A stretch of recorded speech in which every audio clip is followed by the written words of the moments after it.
Do people want to buy your shit?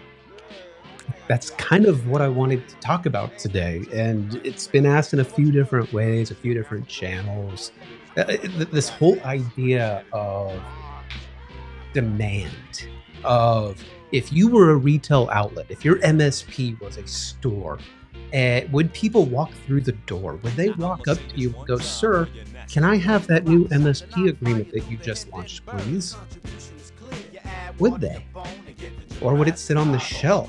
Would it end up in the clearance bin? Would it get discounted to no end because you just need to get rid of it and come up with something new? And that is something that I think a lot of us gloss over. But why? Why do we gloss over the thing that ultimately creates work for everybody on our team? And a lot of it comes down to poor product design. Now, one thing you may be thinking is, Kyle, I'm a service company. I don't have a product. But you do. You have a lot of them. They're just service products.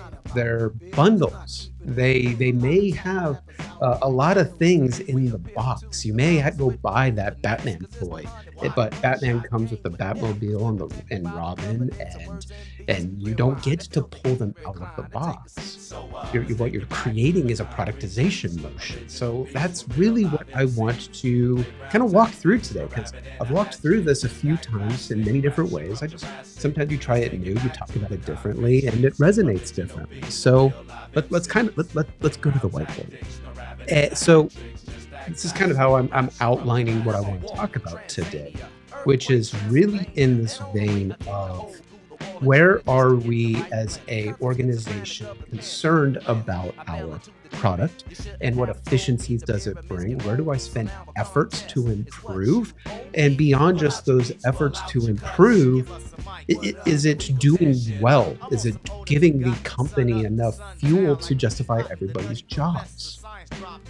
So it's something we have to work through. So we kind of went through it, but let's talk a little bit more about this product thing, because I think it creates simplification in how we discuss who we are as a business. So as MSPs, right, we have, let's go ahead and let's not mess up my whiteboard.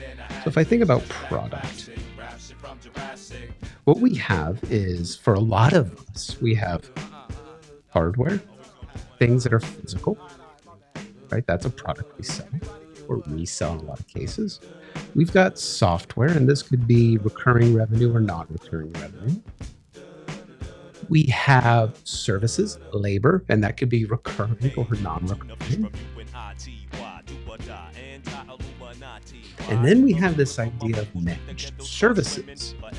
Now, in some cases, managed services, it could be a box that's like this. This could be MSP product one, or right, and you're going, Kyle, how's hardware in there? Well, there's some MSPs that bundle in hardware as a service in managed service agreements. But there could be another one, which is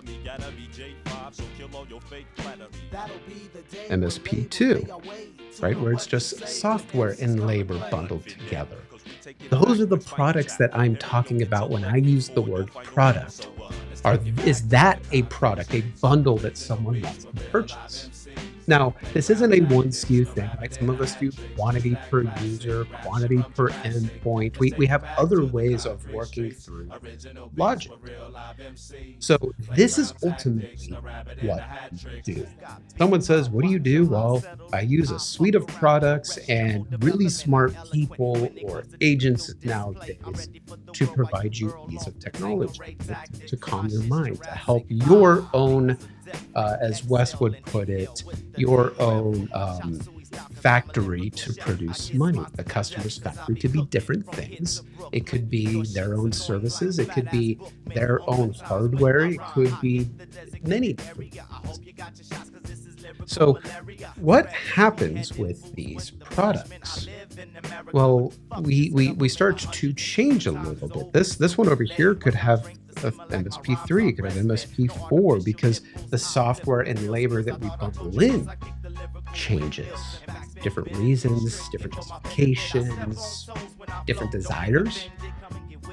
And I think that is key. Because if we look at my agenda for today, the next thing we go into, demand.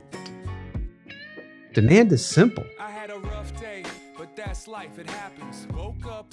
Going back to my analogy of, wow, that really completely got gross. Demand is pretty simple.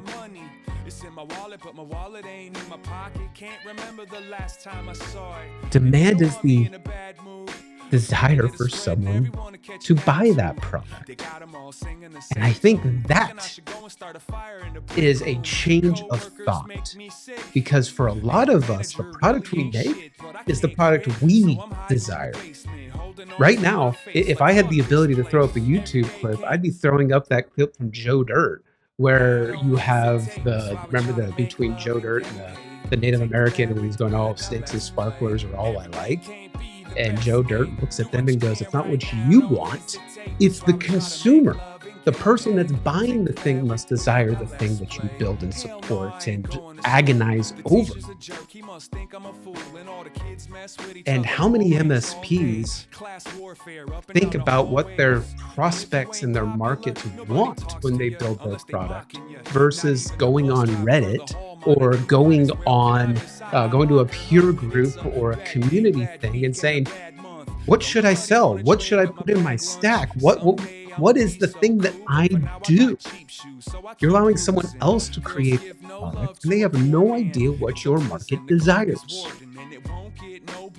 So you have to ask the question, what does your market want? Who is your market? What pains and problems do they have? Because if we take a step back and we zoom out, right? If we think about demand as desire, need, problem, pain of the market, the people I serve. We get it wrong. We start with a product looking for a problem rather than starting with a problem looking how to solve it. There's a if I was to use another clip, and I'll try to put some links down below.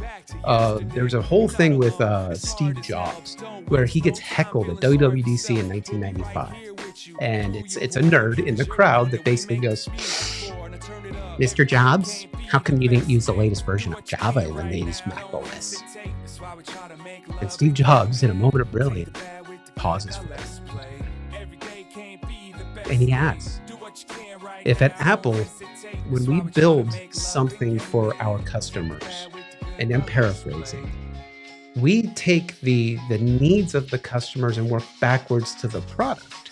And he says something to the context of, when we do that, we also learn how we can do it efficiently, how we can do it with the highest level of satisfaction, because we're not just trying to use the latest and greatest nerd tools to build a product, which creates margin problems, it creates development problems, it creates desirability problems. And he goes on to say something to the liking of, if you create a product that has no desire, you actually create a marketing problem. Because now marketing needs to convince people that they have a problem. And that creates buyer's remorse, because they may only think they have a problem long enough to buy the product and then go, "Why the hell did I buy this thing?" It creates an issue. And as MSPs, how often are we overly bloating the product that we give to our market and then get upset when they question our bills 6 months down the road? "Oh, I'm not going to do it, and the customer needs to be..." I had this said today well, I want higher maturity customers. Well, do you want higher maturity customers because your product is not meant for lower maturity customers? Or if lower maturity customers were netting you 50, 60, 70% gross margin, would you still not like them? The apprehension to people that want to give you money a lot of times just comes from the fear of either having multiple products or from some existential, "I only want snakes and sparklers." Pride. ego. So if we continue to unpack this, really then the next thing becomes, okay, well then what the heck is market? What is that? We talk a lot about ideal client profiles in this channel. We don't talk about the market these fall in. And and I'm grossly simplifying this. I know marketing people are, by the way, marketing. Let's break down that word for a second. Actually, I'm going to pivot here. Is just the action of doing things, ing, for a market. It's in the word, and we miss it all the freaking time. So really, ideally, the way I want you to think about market is if it could be a geo, it technically could be a channel, it could be a vertical. You just have to tailor the client profiles, the avatars a little bit differently. So if I think about something simple, let's use geo because it's a little bit simpler to understand. I'll use my hometown because it's all I really know. Is if I said my market is San Diego, you have to be able to unpack what is in that market before you pick your client profiles. Because a San Diego is going to have millions of small businesses. It is a large market. So if you go into here, then there's different ways you can split this. You could do revenue bands, you could do verticals, you could do employee counts. So we'll start with employee counts because that's the controversial one I hear from all the time, as well as I don't take customers with less than 10 people. Market, then you break down into segments. Sometimes it can be ICPs. Again, don't worry about the words too much. That kind of becomes the next one. And that's where, and green might be hard to see, so I'm going to switch to black. This could be 1 to 7 employees. We'll go 8 to 15. I'm using random numbers. I'm not using perfect here. 20 to 50.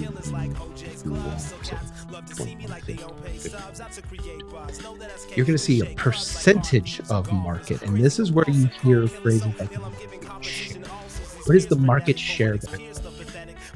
So if I drew all of this down, and I know this is going to be a long video, and I don't, right? This could be, and this actually is somewhat, I can get on the nose here. By the way, AI can get you these market numbers. This could be 90% of the market, 5% of the market, 2% of the market, 1% of the market, less than 1. I know that doesn't add up to 100, but you get where I'm going here is your predominant market's going to be less than 1. And this might even be 2 to 7 and 0 to 1. There might be something that goes on here. Anyway, why I talk about this is you have to recognize that if I know the market has a total of, let's just call it 1 million small businesses, I'm able to turn all of these into a number. If this is percentage, I know then there's 900,000 small businesses between 2 and 7 employees.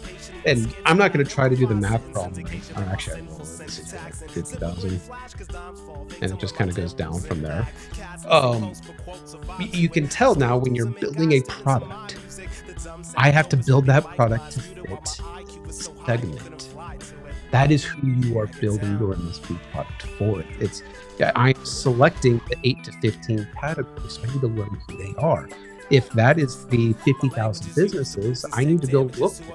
What are those 50,000 businesses? And that gets into ideal client profiles of you might have dentists, you might have retail, you might have the small professional services firms. And going, is that enough opportunity for me to build a product that my business grows on? You see how this kind of all starts to fit together, because then I can have conversations with them. Hey, do you 50,000 people want to buy my managed service agreement that costs $300 a user a month? Now, I know you're not going to ask it in that dumb of a way. Please don't ask it in that dumb of a way. But now you're able to really, this is market analysis is what you would call this, really unpack the entire predicament of who am I serving? Will they want what I sell? Is it worth my effort to build it in the first place? That gets into return on investment. And can I do it in a way to where I build value as an owner to eventually sell the business or kick myself upstairs and just run it as an entrepreneur? Is that clicking for everybody? I know I can't hear you. I'm doing this, talking to a wall. So that gets into this whole penetration conversation, and it's not. I mean, it can be the good type, it could be the bad type, depends on how you define penetration. But this it kind of says for itself is if I know my market and I build and decide to build, if I know what product category I want to build, this then goes, the product that I build needs to be able to penetrate that market, create demand. So this goes into trial and error in a lot of situations. This is where R&D kicks in. This is where if I'm bundling, I decide, hey, is MSP 4 over here something that someone in that segment would even want to buy? Because if it's not, I have no business offering it. This is where you see MSPs asking, hey, I'm in a small market in the middle of nowhere, wherever, and in whereverville, no one will pay $300 a user a month because the average living wage is $40,000 a year. The average business generates less than $1 million a year. Why in the world would I build a product then and be egotistical about that product at $300 a user? There's no demand for it. There's not even the inclination of, hey, maybe I can trick them into it. So why waste your efforts? Why get hung up on your own ego in trying to build this? Now, commoditization and being able to offer something in other markets that's too expensive for a more affordable price is a strategy. That is where things like automation and AI become very interesting, because can I offer what was used to be $300 a user a month at $120 a user a month because I don't have the cost, the overhead to provide that service like in a big market they would? That might have demand. And by the way, you notice that I'm not even talking about what you put in your stack right now, because it really just turns into, for a lot of small businesses, affordability. Like, let's be real. We all try to beat around this bush of I'm value based, or I'm going to do some revenue percentage billing. And a lot of it is pompous and egotistical because it's people that have never sold an MSP arena before. They've never actually thought about this from what their market is. I mean, granted, I know MSPs. I've coached MSPs that charge $400 to $500 a user a month, but they have a market that is okay with that. It's a market of a professional service that has very high revenue billing, hint, consulting and legal, and they have the ability to sustain that type of a budget overhead because they have expectations and they have a desire and they have a pain where when technology is down, they cannot be billing. It is directly correlated. My computer no working, I no make money. When it's other services where if the computers go offline, I remember doing dental, the computers can go offline, the dentist can still clean the teeth. They can still look at the x-rays. Hell, they can literally go do film x-rays if they really have to. So that correlation means I can be okay with a little more pain. And I know some people that do like construction. Well, if you do construction, maybe they can't track the truck. Maybe they can't order supplies as fast, but I can still do our job. So you have to, again, this goes into the demand phase. The market I'm trying to serve have a pain, a need, or a desire to buy the thing that I am selling.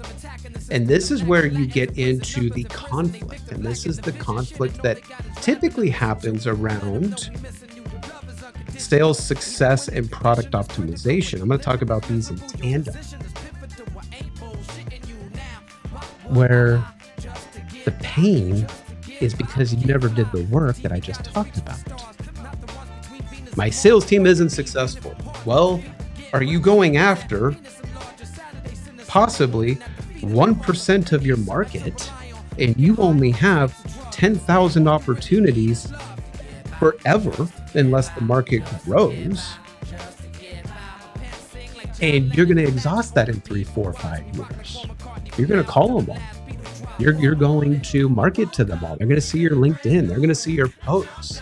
And if I'm trying to only serve 10,000 people, possible businesses, and my product is super expensive because it's serving that market, that's a long play. That's going to take forever because you don't have the brand recognition funds to just go party with them all the time or just bump shoulders with them all the time, or to have the affordability to not be desperate to close their business all the time. So if you want high, just where you're closing at 1, 2, like, or even my MSP, 3 to 4 deals a month, you really need to think about, how do I build a product to serve 900,000 opportunities so that I will never have a depleting pool of chances or at bats?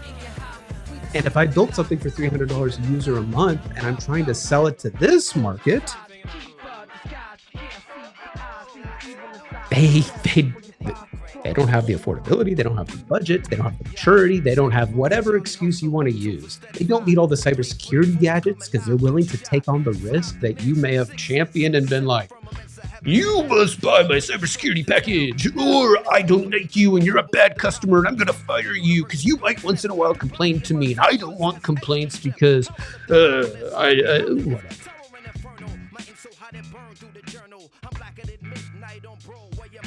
Your sales team fails because no one fucking wants your product. And you think that some magic fairy dust or marketing campaign or brand exercise is going to magically fix that. And it won't. I'm sorry. It just won't. You need to think of it other way. What do I build? What do I take out of my managed service agreement? Right? If I go to that 1, 2, 3 package, can I do one where it's labor heavy or agent heavy with a few less endpoints? Maybe some junior level endpoints. Maybe they don't need all of the QBRs that consume time, which is at your cost, or they consume all these extra headaches.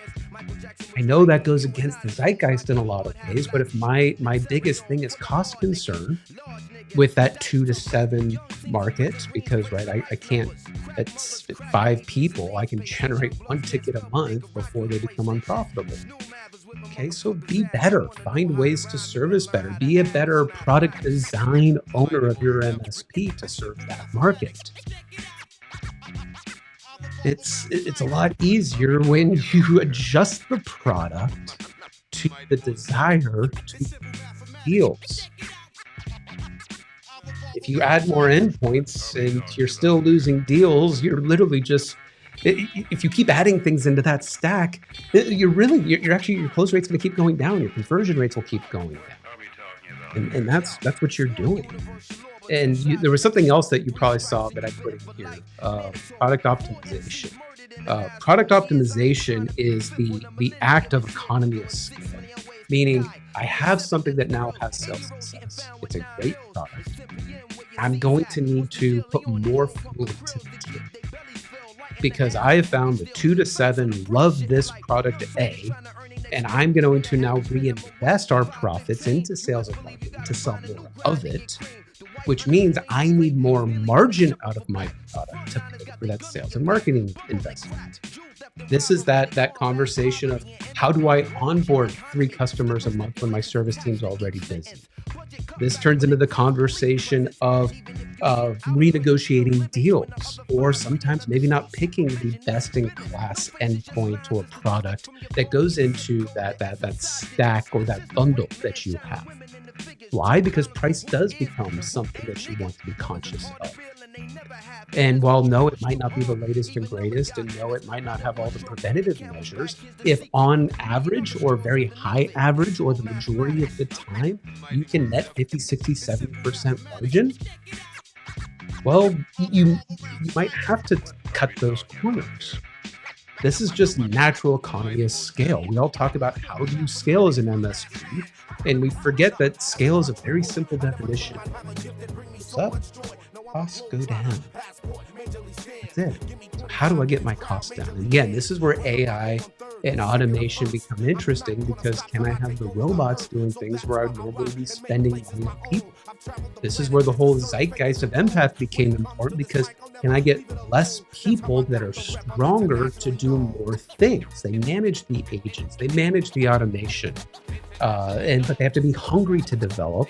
And chances are they're going to get so good that they're going to have to go to another company because you can't afford them anymore, which isn't a big deal. Don't make it gross. Don't make it weird. Don't be the desperate ex-boyfriend or ex-girlfriend. Don't beg them to stay with you.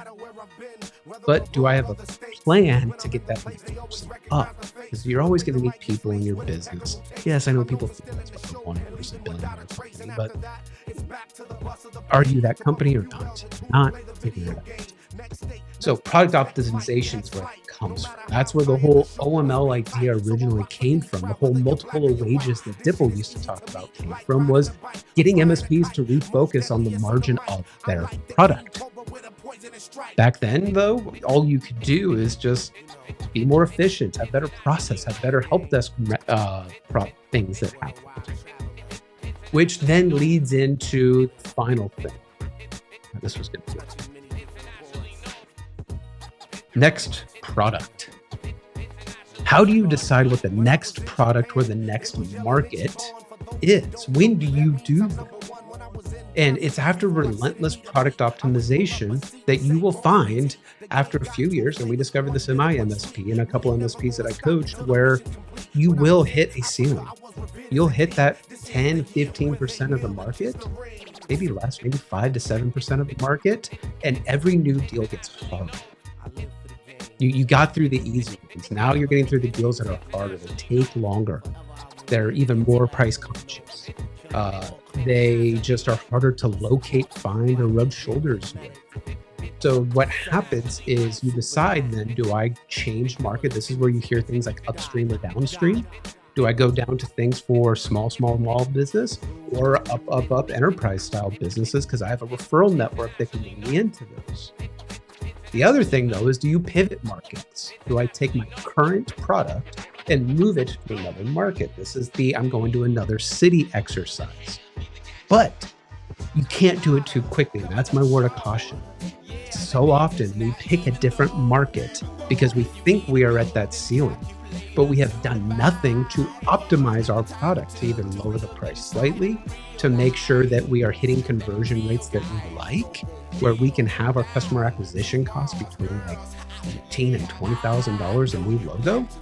By the way, that's an accurate number. On average, it's $30,000 for immature MSPs, or higher for zero. That's a whole other issue. So, right, you got to unpack that. So when you really feel confident, I know the market, they have a desire for my product, my shit don't stank, and we've repeated ourselves. I've had someone on my team able to sell this product. Then you can do the market conversation. Am I ready to serve a second market, which doubles all of your costs? Because now I'm doing 2 outbounds. I'm doing 2 inbound motions. I'm doing 2 ad motions. I'm doing 2 SEO motions. So it's going to have an investment cost. So that's why you want to be hesitant on picking the new market too quickly. Anywho, I don't know if anyone's going to watch this. It was a little bit longer of a rant than I expected. I hope this had value. If you have questions, put them in the comments. If you have questions, give me a call. If you have questions, give me a little texty message. If you have questions, hit me up on LinkedIn messaging, hit me up on Facebook messaging, hit me up on my email address. There's plenty of ways to get a hold of me. And with that said, it's always a pleasure. Stay accountable.